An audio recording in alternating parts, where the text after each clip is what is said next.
और इस वक्त की बड़ी खबर आ रही है जम्मू कश्मीर से, जहां पर टारगेट किलिंग थमने का नाम नहीं ले रही है। कुलगाम से ये खबर है, जहां पर आतंकी हमला हुआ है स्थानीय मजदूरों पर, लोकल लेबरर्स पर।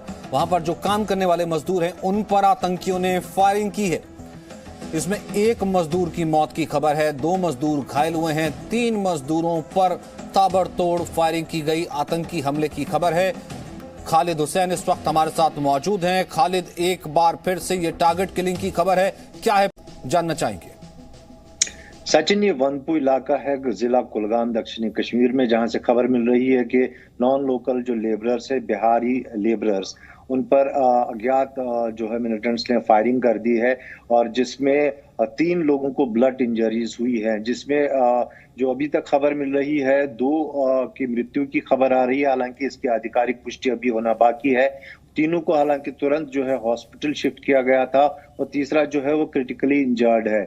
फिलहाल इस इलाके में जो है एक्स्ट्रा डिप्लॉयमेंट जो वहां पे रेंफोर्समेंट भेज दी गई है और तलाशी अभियान शुरू कर दिया गया है। मैं आपको बता दूं, अगर ये पिछले 24 घंटों की बात करें तो हम ये तीसरा ऐसा हमला है जो टारगेट किलिंग जिसको हम कहें कि की गई है।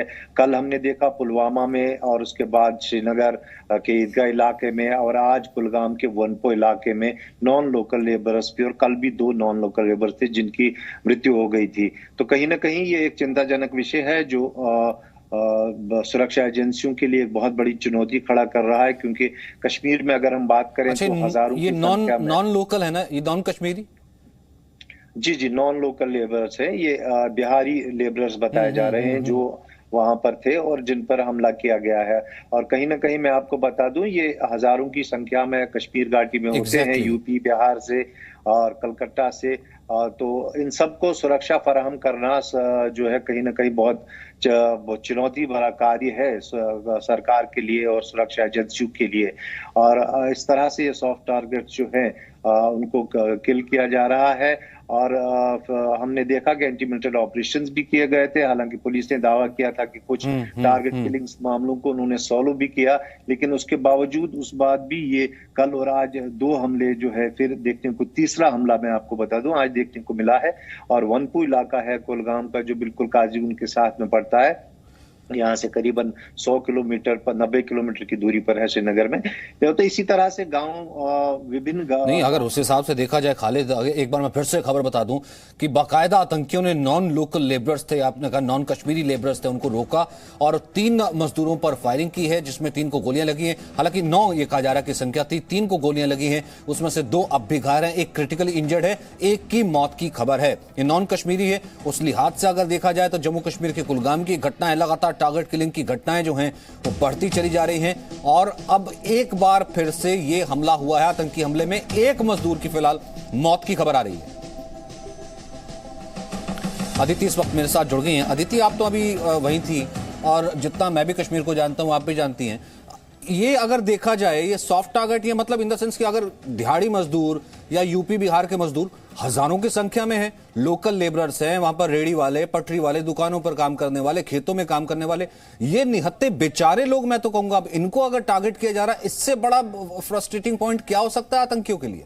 बिल्कुल, ये सॉफ्ट टारगेट्स हैं सचिन। अगर हम 2 अक्टूबर से बात करें, 2 अक्टूबर से इस अटैक से पहले अगर हम बात करें 2 अक्टूबर से लेकर, तो ML बिंद्रू, वीरेंद्र पासवान, सुपिंदर कौर जो कि प्रिंसिपल थी स्कूल में, दीपक चंद, कल हमने देखा अरविंद सा और सागिर अहमद, और आज हम और आप जब बात कर रहे हैं तो हम 3 लेबर पर अटैक की बात कर रहे हैं, जिसमें से 1 की मौत हो गई। ये अपने आप में सॉफ्ट किलिंग्स, ये लगातार हमने और आपने डिफेंस एक्सपर्ट से बात की है और ये अपने आप में एक चैलेंज, लगातार ये एक तरीके का ट्रेंड बनता जा रहा है और ये अपने आप में चुनौतीपूर्ण है। सवाल ये भी है कि अगर हालात इस वक्त इस तरह के बने हैं तो इसके पीछे वजह क्या क्या हो सकती है और क्यों टेररिस्ट ने, क्योंकि हम लगातार मौजूदा हालात में हाइब्रिड वॉरफेयर की भी बात करें कि टेररिस्ट आता है, पिस्टल से शूट करता है, उसके बाद क्राउड में जाकर गायब हो जाता है।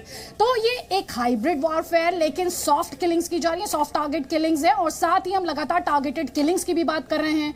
कहीं ना कहीं ये एक तरीके का दहशत का माहौल, डर का माहौल बनाने की कोशिश की जा रही है। और आपको ये अपडेट भी हम दे देते हैं सचिन के 2 लोगों की मौत हो गई है। तो 3 लोगों पर गोली चलाई गई, जिनमें से 2 लोगों की मौत हो गई है। अपने आप में बहुत ही दुखद खबर, ये बहुत ही सैड, क्योंकि कल हमने देखा 2 लोगों को मारा गया और एक किलिंग पुलवामा में की गई थी और दूसरी श्रीनगर में की गई थी। और आज हम ये देख रहे हैं कि इस वक्त की बड़ी खबर जो हम आप तक अपने दर्शकों तक पहुंचा रहे हैं इस वक्त, वो कुलगाम में 2 मजदूरों की मौत हुई है, 3 पर अटैक किया गया। सचिन, 3 पर अटैक किया गया था, 2 की मौत हो गई है। जैसा कि अदिति कह रही हैं, ये अपने आप में बताता है कि हाइब्रिड वॉरफेयर तो है नहीं, ये किस तरीके का, जिस तरीके से पीछे से आकर के सॉफ्ट टारगेट्स को, निहत्थे लोगों को, गैर कश्मीरियों को चुन करके अटैक करना, फिर उसके बाद भाग जाना वहां से। अब किस तरीके से, जैसे कह रहे थे खालिद भी, कि कैसे इनकी सुरक्षा पर सुनिश्चित की जाएगी, क्योंकि इनकी संख्या तो कहीं ना कहीं वहां पर हजारों में है। ये तो दिनचर्या के काम का हिस्सा है, वहां पर कश्मीरी हो, नॉन कश्मीरी हो, सब साथ है। तो ऐसे में चुन करके 3 में से 2 लोगों की मौत हो जाना, 3 के ऊपर फायरिंग करना और फिर भाग जाना, ये ट्रेंड क्या बताता है खालिद? क्योंकि आपसे पहले जो टेररिस्ट आउटफिट्स रहे हैं, वो जिस तरीके का वॉर करते रहे हैं, जिस तरीके की वो लड़ाई करते रहे हैं, चाहे वो जिहाद, आम लोगों को मारना और तमाम चीजें, इन्फिल्ट्रेशन, ये क्या बताता है ये जो ट्रेंड है? देखिए, कहीं ना कहीं मैं आपको बता दूं, ये एक चिंताजनक ट्रेंड है और बहुत चुनौतीपूर्वक है सुरक्षा बलों के लिए, क्योंकि जो सॉफ्ट टारगेट्स है, जिस तरह से हमने अक्टूबर के महीने में देखी, अगर ये 2 मौतें हम मिला ले तो 12 सिविलियंस की किलिंग्स हुई है, जिसमें लोकल्स भी है, नॉन लोकल्स भी है, माइनॉरिटी कम्युनिटी के भी हैं और मेजॉरिटी कम्युनिटी के भी है। तो इस तरह जो सॉफ्ट टारगेट्स बनाए गए हैं, उनको मार दिया गया है, उनको सबको सुरक्षित करना कहीं ना कहीं जो है बहुत मुश्किल कार्य है। और आईजीपी कश्मीर ने खुद इस बात को माना है कि सब सॉफ्ट टारगेट्स को जो है सुरक्षित करना उनके लिए मुश्किल है। जैसा मैंने कहा कि नॉन लोकल लेबर्स की हजारों की संख्या में यहाँ तादाद है।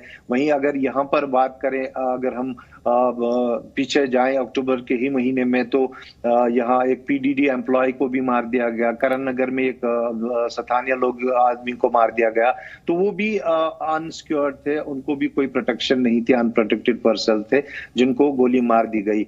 और दूसरी बात यह है कि पिस्टल से फायर होता है, वो हथियार छुपाया जा सकता है और छोटे हथियार से फायर करके फिर भीड़ में गायब हो जाना, और ऐसी जगह फायरिंग होती है जहां भीड़ भाड़ होती है या फिर अज्ञात स्थानों पर ऐसे हमले होते हैं। तो ये कहीं ना कहीं एक ट्रेंड है जो अब नया चल पड़ा है और इसको निपटना सुरक्षा एजेंसियों को माथापच्ची करनी पड़ेगी, इस पे एक रणनीति बनानी पड़ेगी कि कैसे इनको सिक्योर किया जाए। और या फिर ये लेकिन वही वाली बात है ना, इतने हजारों के लिए रणनीति, मुझे लगता है अब सुरक्षा बल जो है वो तो बनाएंगे, वो तो ऑलरेडी है ही है। मुझे लगता है कहीं ना कहीं इतने हजारों के लिए सुनिश्चित उन पार्टियों को करना पड़ेगा, आम कश्मीरियों को भी करना पड़ेगा और उन लोगों को भी, मेन स्ट्रीम लोगों को सड़क पर आना पड़ेगा भैया, कि यहां पर इन लोगों की सुरक्षा की जिम्मेदारी हमारी है और हमारे रहते इनको कोई हाथ नहीं लगा सकता। या पलायन या डर की स्थिति पैदा करने की ये जो एक फेक कोशिश है, उस नैरेटिव को अब कश्मीरी सेट नहीं होने देगा। अदिति, सचिन, जैसे कि आपने हाईलाइट किया, यहाँ पर हम ये बहुत ही दुखद इंफॉर्मेशन अपने दर्शकों को दे रहे हैं, क्योंकि लगातार जिस तरह से ये निहत्थे सॉफ्ट टारगेट किलिंग्स, बार बार हम इस बारे में बात करें। मैं एक क्लैरिटी चाह रही थी, खालिद अगर मुझे सुन पा रहे हो, ये कुछ रिपोर्ट्स में दावा किया जा रहा है और शायद खालिद के पास इसे लेकर और इन्फॉर्मेशन होगी, ये अटैक किस तरीके से किया गया, क्या घर में घुसकर ये अटैक किया गया है? Just for clarity. बिल्कुल अदिति, ये जैसे कि यहाँ रेंटेड अकोमोडेशन होती है नॉन लोकल्स की, इसी तरह से वनपो इलाके में बताया जा रहा है कि एक रेंटेड अकोमोडेशन में एक रूम में थे जिसमें घुसकर अज्ञात मिलिटेंट्स ने जो है फायरिंग कर दी है और उसमें 3 लोगों को जो है ब्लड इंजरीज हुई है। 3 में से 2 की मौत बताई जा रही है, एक क्रिटिकली इंजर्ड है, उसको भी हॉस्पिटल शिफ्ट किया गया है। उस पूरे इलाके को जो है घेरे में ले लिया गया है, तलाशी अभियान भी छेड़ दिया गया है। लेकिन अब देखना ये होगा कि फायरिंग कैसे हुई है, ये बात अभी साफ नहीं हुई। क्या ये बड़ी बंदूक से हुई है, AK राइफल से, या फिर ये भी पिस्टल फायर है, ये देखने वाली बात होगी। जी खालिद, मैं एक और क्लैरिटी चाह रही थी, इससे पहले जो अटैक्स हुए, क्या वो घर में घुसकर, जैसे हमने बिंद्रू साहब वीरेंद्र पासवान रोड पर थे, सुपिंदर कौर स्कूल में थी, दीपक चंद स्कूल में थे, अरविंद शाह अगर मैं गलत नहीं हूं तो उस रोड पर ही थे क्योंकि इनकी रेडी की तस्वीरें आई थी, या फिर सागिर अहमद जो थे, इनमें से जो ये बीते दिनों में सॉफ्ट टारगेट किलिंग्स हुई हैं, क्या इनमें घर में घुसकर अटैक किया गया या ये पहला इस तरह का अटैक है? इस तरह का एक अटैक हमने कुलगाम में ही देखा था, जो सितंबर के करीबन 12 तारीख सितंबर को एक नॉन लोकल लेबर को वहां टारगेट किया गया था, उसके भी रूम में जाकर उसको गोली मार दी गई थी। उस तरह का ये दूसरा अटैक है और कुलगाम जिले में ही है। कुलगाम जिले में ही इस तरह का अटैक जो है 12 सितंबर के आसपास हुआ था, जब एक नॉन लोकल लेबर की वहां हत्या की गई थी और वहां उसके घर में घुसकर उसको फायर किया गया था। तो कुलगाम में ही इस तरह का दूसरा अटैक देखने को मिला है, क्योंकि ये लोग जो है इन इलाकों में रेंटेड एकोमोडेशंस पे रहते हैं। एक रूम में 10-10, 12-12 लोग होते हैं जो शेयर करते हैं पूरे रूम को। लेकिन इसके अलावा अगर हम बाकी अटैक्स की बात करें जो श्रीनगर में हुए या दूसरी जगह हुए, मखनलाल बिंद्रू का हमला जो था वो उसकी दुकान में घुसकर हुआ था। स्कूल में स्पिंदर कौर और दीपक चंद को मार दिया गया था।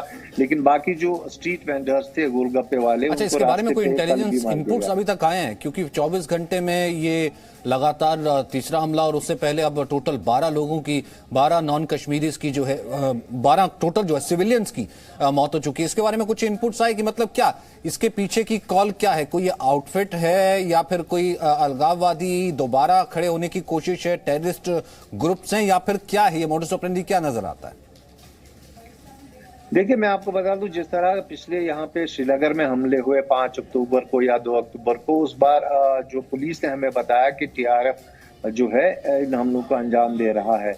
और अभी कल के हमले या कल जो 2 हमले हुए उनकी जिम्मेदारी अभी तक किसी भी मिलिटेंट संगठन ने नहीं ली है, और ना ही आज के हमले की कोई जिम्मेदारी अभी तक सामने आई है कि ये हमला किसने अंजाम दिया है। लेकिन इससे पहले जो 5 अक्टूबर मखनलाल बिंद्रू या फिर जो दीपक चंद या स्पिंदर कौर, इन मामलों में पुलिस से जब बात हुई थी तो उनका कहना था कि टीआरएफ भी इसके पीछे उन्हीं का हाथ है। और सोशल मीडिया पर भी कुछ ऐसे बयानात आए थे जिससे पता चला था कि टीआरएफ के जो है लोग इस हमलों के पीछे है। लेकिन कल जो हमला हुआ या आज जो हमला हुआ, इनकी जिम्मेदारी अभी तक किसी ने नहीं ली है, और ना ही पुलिस ने इस मामले में बताया है कि इनके पीछे किसका हाथ है। लेकिन हाथ किसी का भी हो, जिस तरह से टारगेट किलिंग्स हो रही है, ये सुरक्षा एजेंसियों के लिए आज की तारीख पे एक बहुत बड़ी चुनौती है। इसको कैसे वो रोके? जी खालिद, यहाँ पे सवाल ये भी होगा कि होम मिनिस्टर को जम्मू कश्मीर विजिट करना है, क्या उससे पहले भी जो हम देख रहे हैं ट्रेंड, क्या टेररिस्ट आउटफिट्स जो है या जो टेररिस्ट हैं वो एक मैसेज देने की कोशिश कर रहे हैं? क्या उससे जोड़कर भी जो एक्सपर्ट्स वहां पर ग्राउंड पर हैं वो इसे जोड़कर देख रहे हैं? देखिए, जिस तरह पुलिस हमें बताती आ रही है कि जो मिलिटेंट्स हैं वो इन्फिल्ट्रेशन करने में असफल रहे हैं या बड़े जो हमले हैं वो अब नहीं हो पा रहे हैं, इसलिए एक जो ट्रेंड है चेंज हुआ है, टारगेट किलिंग्स का हो रहा है, और इससे कहीं ना कहीं अपनी मौजूदगी जो है दर्ज की जा रही है।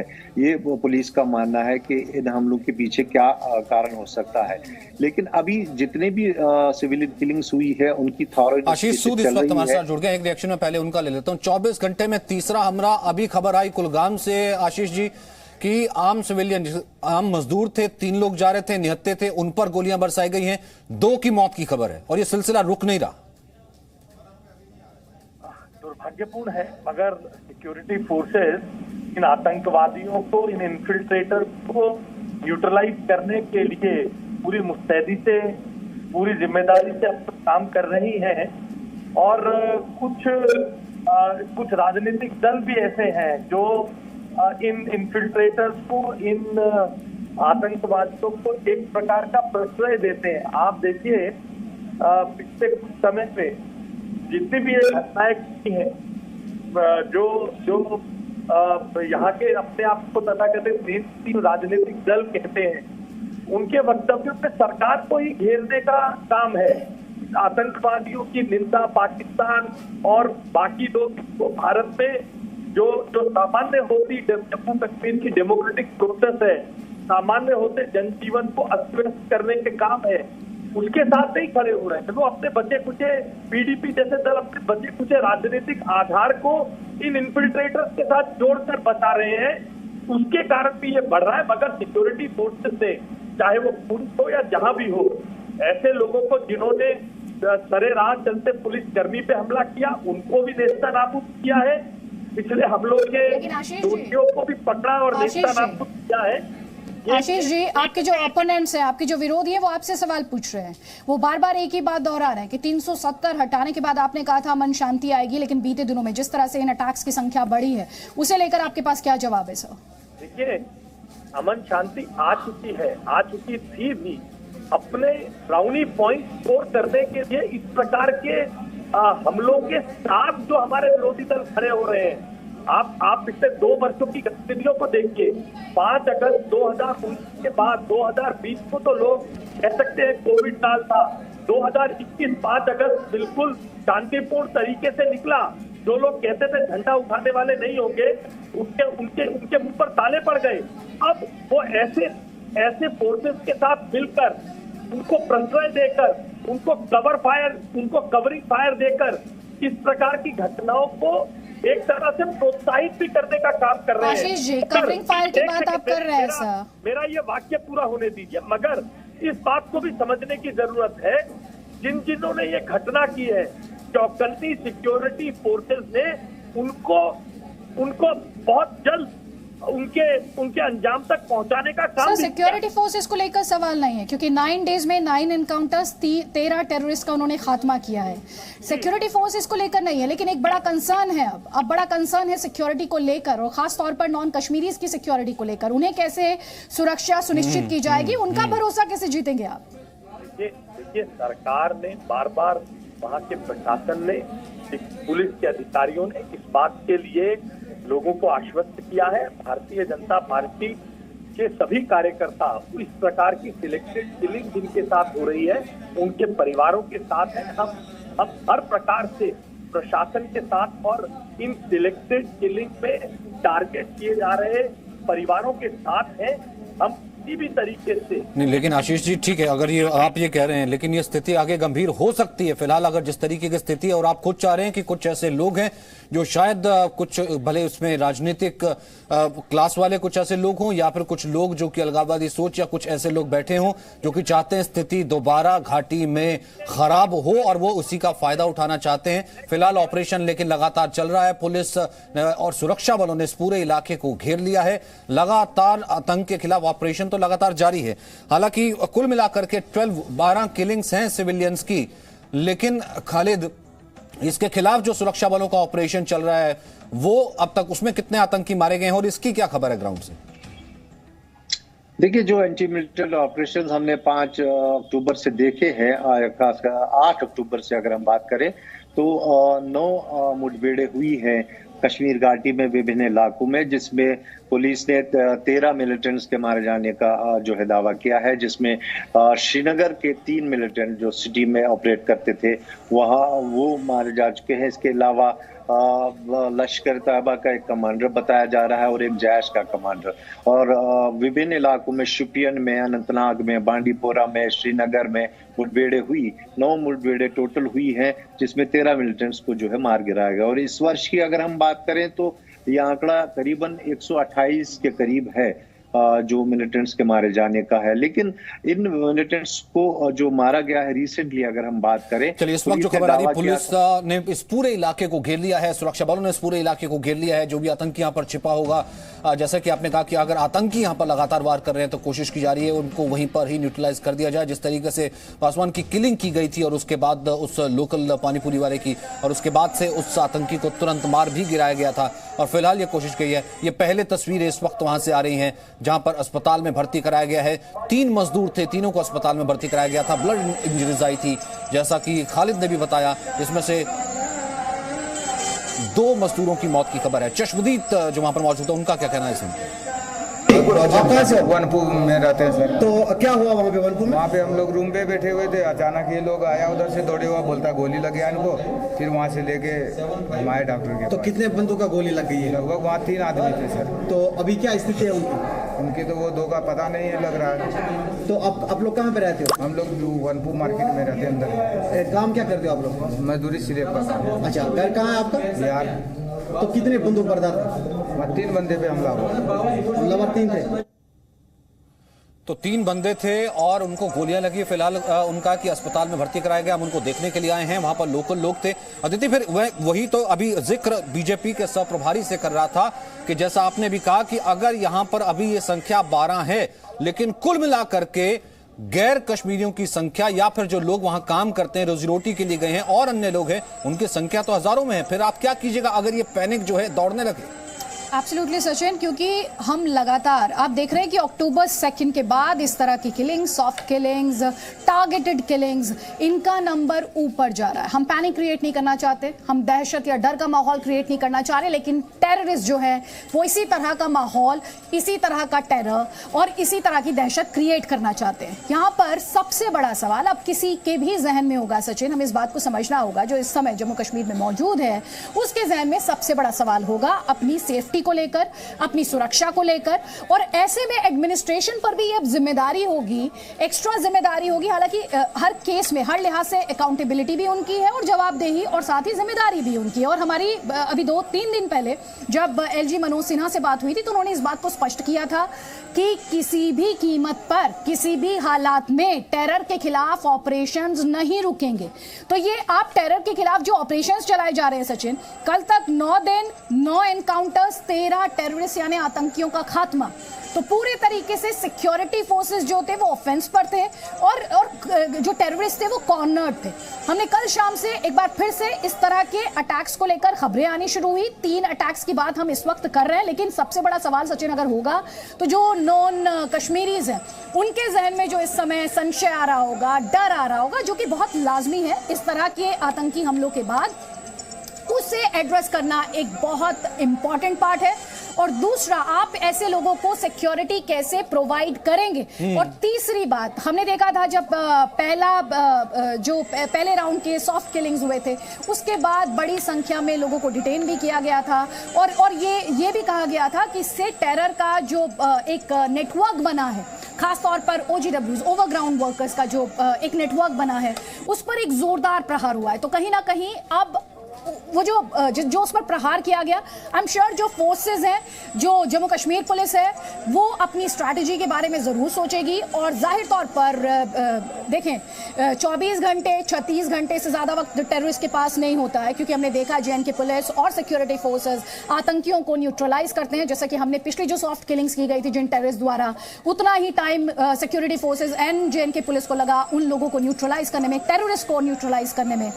तो टेररिस्ट तो न्यूट्रलाइज कर लिए जाएंगे, लेकिन भविष्य में ऐसे आतंकी हमले ना हो, वो कैसे आप रोकेंगे और लोगों को सेंस ऑफ सिक्योरिटी और सेफ्टी किस तरह से आएगी, इस पर हर किसी की निगाह रहने वाली है। ये इस वक्त का सबसे बड़ा सवाल है Sachin, without creating any panic right now.